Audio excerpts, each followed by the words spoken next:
And we're back now with day 4 of Where in the World is Matt Lauer, coming to you from Istanbul, Turkey. Ever since man could walk upright, societies here have left footprints behind that even today's visitors walk in and marvel at.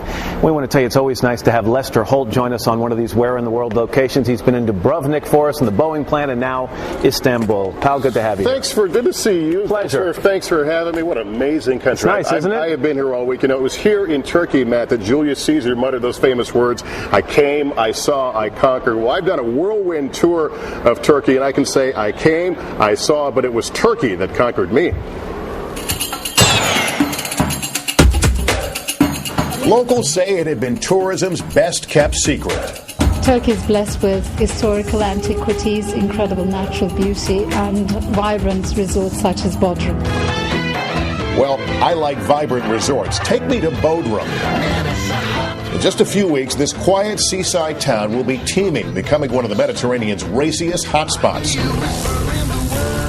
They're getting ready for a busy summer. The marina surrounds a 15th century fortress. Today it's home to a museum and the occasional peacock. The climate is unique, the people are unique, everything is unique here, as you might have noticed. And even though the high season hasn't started, once the sun goes down, locals do their very best to get a head start. Next, we move the party to Pamukkale, where things start to get a little weird. There's no ski lift because this isn't snow. Over 14,000 years, hot spring water has been flowing down these slopes, leaving deposits of bright white travertine. Pamukkale means cotton castle in Turkish, and for centuries people have been coming to bathe in the 95-degree waters. Like many natural spring spas, Pamukkale was thought to have amazing health properties. But it may not have been one of the better ones. A vast cemetery next door is lined with the graves of ancient patients who the waters couldn't cure.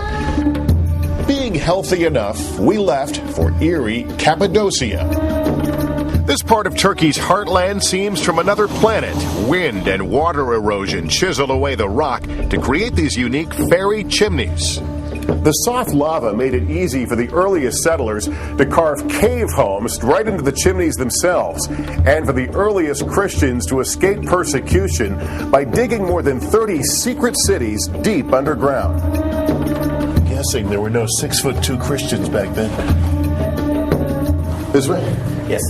This was one of the emergency gates. They would just roll it in front of the door? Yeah, by using the little hole in the middle. You know, Sharif, I see it's all black here, like there was some kind of a fire. Did they have a fireplace? Yeah, this is the suit, but this was a kitchen for cooking. Next, fresh air, and on to Ephesus, the Aegean's best-preserved classical city. By the 2nd century, up to 500,000 people lived here. This is downtown, where a marble-paved main street for wheeled vehicles was flanked by sidewalks made of mosaics and even trendy boutiques. Among the highlights, a vast library built to hold 12,000 scrolls. And an amphitheater that sat over 24,000 people. Turkey has more Greek ruins than Greece. It's got more Roman ruins than Italy. And even though it's a Muslim country, 2/3 of all the place names mentioned in the Bible are actually in today's Turkey. No wonder tourism here has almost doubled in just the last 6 years. A lot of travel in the last couple of days. Interesting trivia there in Ephesus. There's a relief there of the goddess Nike, and her gown flows, and the tour guides tell everybody that that flowing gown was the inspiration for the Nike swoosh logo. You buy that? I don't know. I kept looking for the just do it in the script. I couldn't find it anywhere. We're here at the Blue Mosque, and we talk a lot about the Muslim religion here, Lester, but it's kind of a pick-em. You could choose any religion and find a bit of history here. Absolutely. Once again, there in Ephesus, that amphitheater we showed you, that's the amphitheater where the Apostle Paul had preached to the earliest Christians. Not far from that ancient city, we found a very modest stone house. That is said to be the house where the Virgin Mary lived in her final days.